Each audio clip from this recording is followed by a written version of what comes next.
Welcome back to another episode of these crazy people that just eat meat and can't stop talking about it and can't stop telling you why. Today, Justin and I are here to talk about what topic, Justin? Another short rib, this time about the claim that fat will not make you fat. Hmm. So as long as Justin doesn't dematerialize and plant himself firmly in the ethereal realm, he'll be here for the conversation. But even if he disappears, I think his voice still works. So hopefully he'll hang in there. But in the meantime, it'll be entertaining watching him dissolve every once in a while. So, yeah. So, like I like to say, we live in a fat phobic world. We discussed the lipivore hypothesis in another video. And the question has always been, does fat make you fat or does fat make you thin or what? And I think initially, from a caloric standpoint, the issue is that fat has more than twice as many calories as protein and carbohydrates. Um, and the other issue, of course, is everybody thinks animal fat's going to kill you. And of course, we think animal fat is superior to plant fats, but both have essentially the same amount of calories, whether we're talking about animal fat or plant fat. So, will fat make you thin or will fat make you fat, Justin? Well, fat will not make you fat. Um, Fat may make you thin, provided you are metabolically healthy. So, just to run through my favorite topic again, because I feel it's relevant. Um, what makes you fat is the Randall cycle, and that is when you combine fats with carbohydrates, you shoot up both your fat and your glucose levels. Glucose at high levels is toxic, so your body bundles the glucose together and turns it into triglycerides and pumps it into your fat cells, blowing them up. And then you blow up, which is not fun. Yeah, Um, that's true. What you say about the Randall cycle is essentially once you've consumed the energy and all your cells have the energy they need. If you continue to eat fat and carbohydrate or fat and sugar together, it does tend to quickly start storing fat, particularly abdominal fat. So yeah. Right, exactly. And so to circumvent the Randall cycle, you either only eat sugar and carbs with protein, or only eat fat with protein. And for many reasons, one of these is highly nutrient deficient, and the other you get all your nutrients and circumvent the Randall cycle. Now, what happens is once a person becomes what's called fat burning or fat oxidizing, after circumventing the Randall cycle, once they get their metabolics in place, once their body starts producing the beta hydroxybutyrate from the fat and becoming more efficient at it, this is where you see the large amounts of weight loss in people that generally take up a keto or carnivore diet. Now, there are a couple of caveats to that.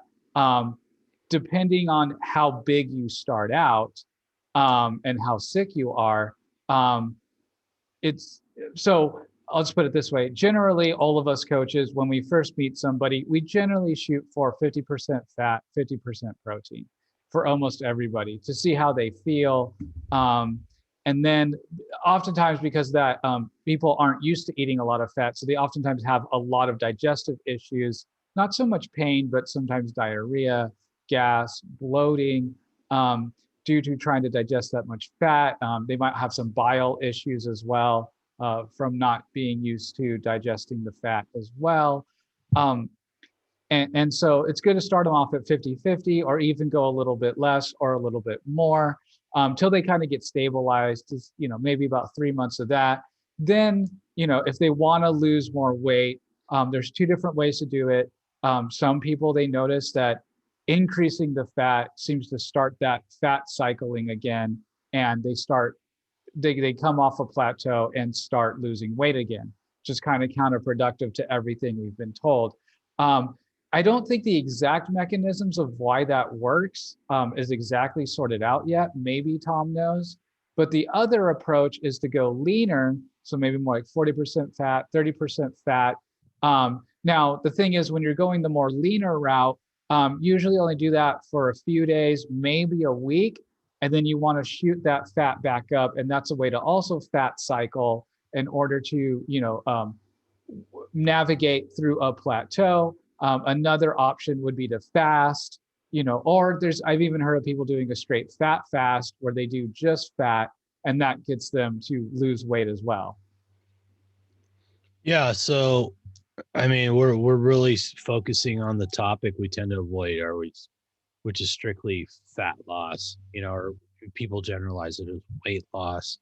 Well, really, we try and emphasize that one, that shouldn't be your only goal because that's not the only marker of health.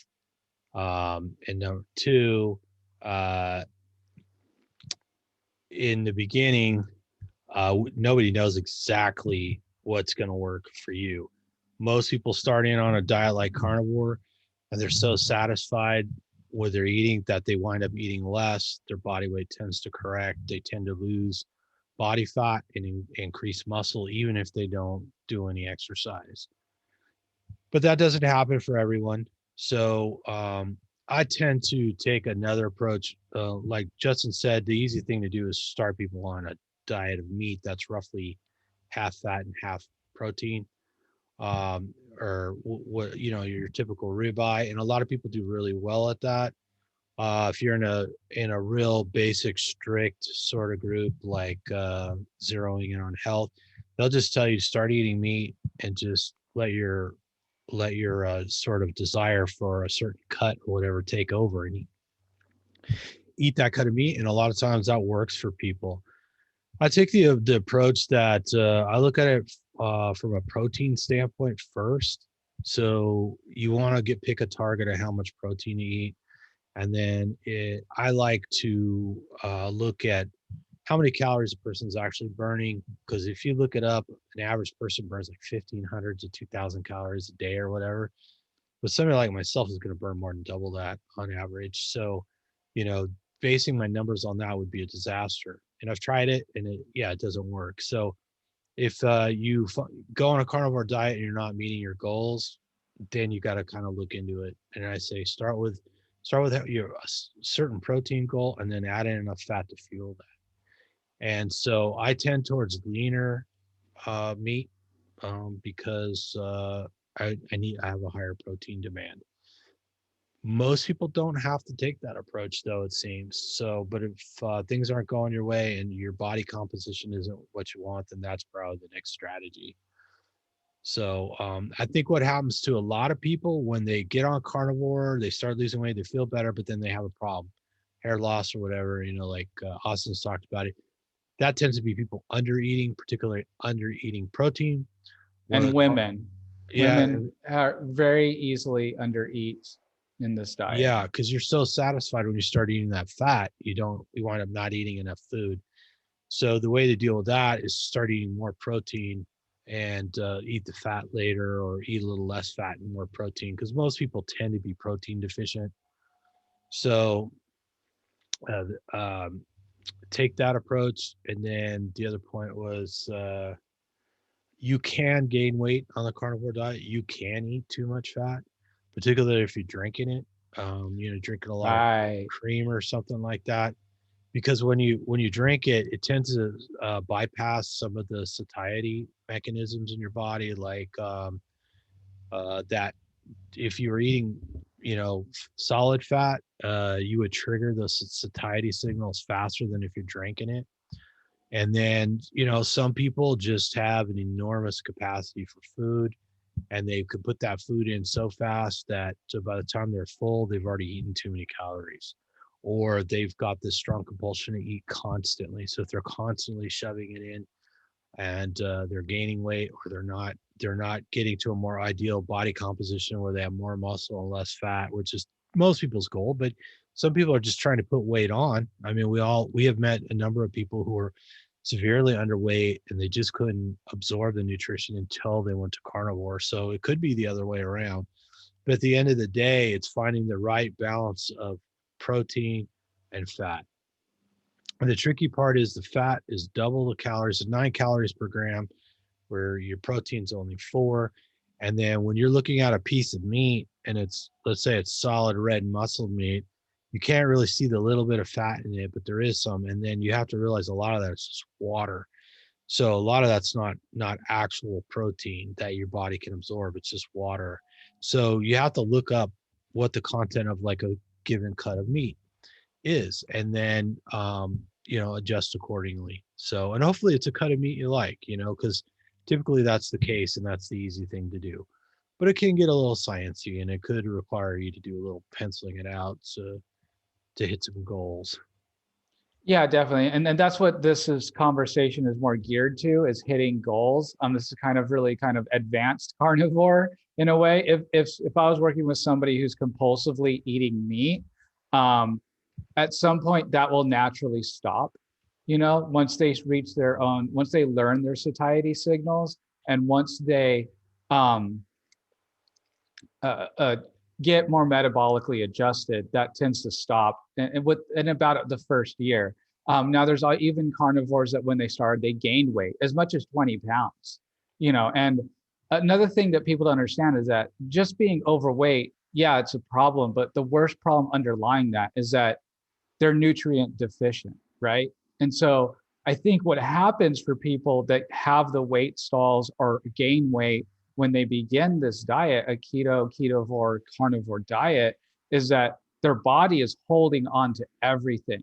Because oftentimes people have done this yo-yo dieting, or they've done some kind of juice cleanse or something like that, or a water fast or whatever, where their body has lost a bunch of weight, but then the body gets scared. And so when you begin eating again, you usually put on the same or plus more, right? And that's because the body, you've put your body in a famine state.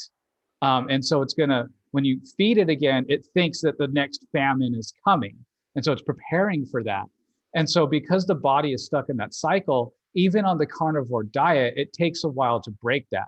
So the body still could possibly, if especially you're a yo-yo dieter and you've lost a bunch of weight and you've gained a bunch of weight, I'm sorry, but this is going to take a while. It's going to be a long process possibly. And it's because of resetting your typical weight set point and getting the nutrition in the body, and the body not being scared to let the weight go, to know that, no, we're not fasting. No, this isn't famine. This is just nutrition. And everyone's body is going to have to run that on its own timetable. And I think it's unhealthy, both mentally and physically, to try and rush that process. Yeah, that's the important thing, is to not rush it, be smart about it, ask somebody who's been through it. Cause like Justin said, I mean, there's a big difference between somebody, I'm 30 and I'm carrying around 30 extra pounds. That's very different than somebody who's 50 and carrying around 200 extra pounds for decades. So, uh, both people can improve their body composition, their health. And first and foremost, when you start on carnivore, you should start feeling better very quickly, like within a week. Some people, they notice things right away. And like Justin was saying, there's different phases, as it were, of adaptation, and they're not necessarily, you can't set your watch by them. But first, your body has to get used to eating all that animal fat in particular. So when you're used to eating a bunch of carbohydrates and stuff like that, and all of a sudden you stop and you're eating more animal fat, your body kind of has to shift gears so it can process. So it's not going to be able to absorb all that fat in the beginning. So that takes a little while. And just changing, just, I mean, almost any buddy coaching you, you could be doing, you could be a bodybuilder or running cross country or something like. They're going to tell you, when you change your diet, you got to get used to the diet first. Changing your diet is always a thing that you have to adapt to. And then once you get adapted to just eating differently, then you're going to notice that your body's going through different steps. We're always saying people, look, man, give it 3 months at least. Just stick with it. You should gradually feel better, and you should gradually have more energy. You should gradually be getting leaner. You should gradually getting more muscular. And you should notice the brain fog going away, your attitude improving, and so on and so forth. But even a year out from there, your body's still going through changes. your epigenetics or your genes that respond to your environment, that respond to your diet, they're still making changes. Cells in the body that are being replaced, that have been fed a different diet, are being replenished and replaced at a different rate. I mean, it's all over the place. From some cells live for a day and some cells live for a few years. But as that's going on, your machinery is changing and you're dialing yourself in to go back to the diet that we evolved to eat. So this can be a longer process for some people, particularly like I said, if you've been, in bad shape for a long time, it's going to take a little longer to undo that than somebody who's had a little bit of a problem for a short period of time. But if you trust the process and maybe get some help from people who have experience with people like you should be able to make it through. Now, Justin may not make it through because he looks like he's about to plop into another realm, but the rest of us should be okay. Yeah, and just another side point, although we cannot advocate for anyone to make any adjustments to any medications that they may be on or thinking about getting off, that is definitely a conversation between you and your doctor. Disclaimer there. Medications can mess with metabolics, and sometimes a metabolic or a fat stall or having trouble losing weight can be due to a medication that a person is still taking or a detoxing from a medication if them and their doctor do decide to come off the medication and titrate it down.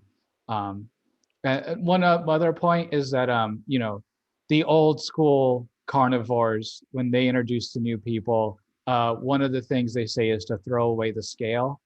And one of the reasons for that is because of, yeah, you might not be losing fat or you may not look at numbers, but it could be that you're actually losing fat and gaining muscle. And as we all know, muscle Is denser weighs than fat. more, yeah, denser than fat, exactly.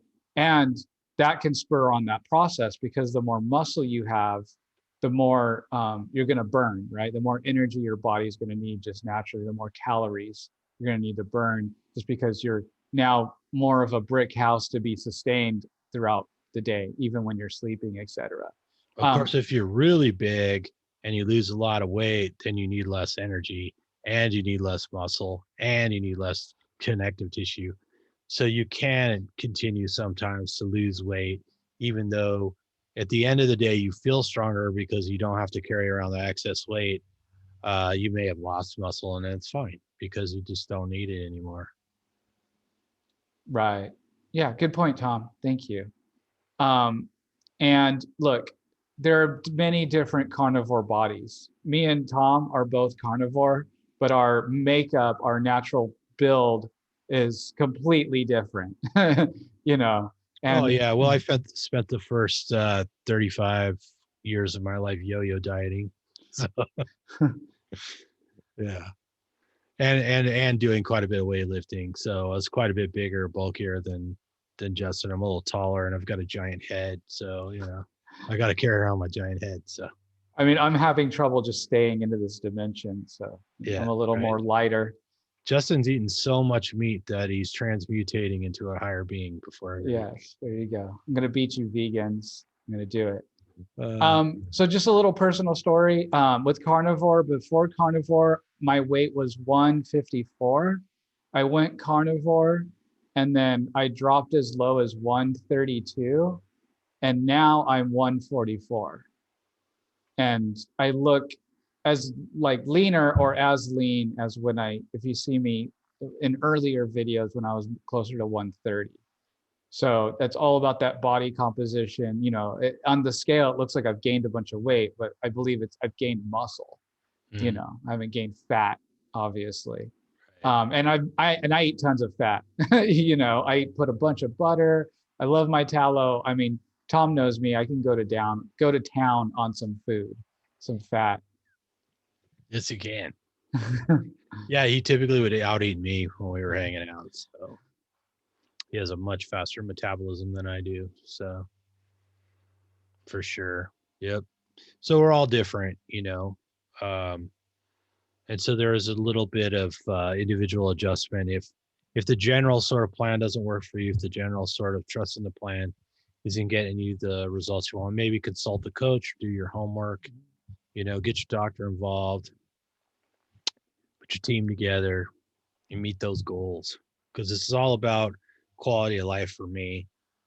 So that's the thing. Quality of life. I believe that we're going to live longer and be healthier for that life. You know, I think that this eating meat is a thing that helps us to avoid disease, helps us recover from injuries better, helps us think better, helps us feel better. And our the anecdotes we collect are full of people improving all of these things. So, anyways, I think we covered it. And I think we'll say goodbye before Justin completely dematerializes.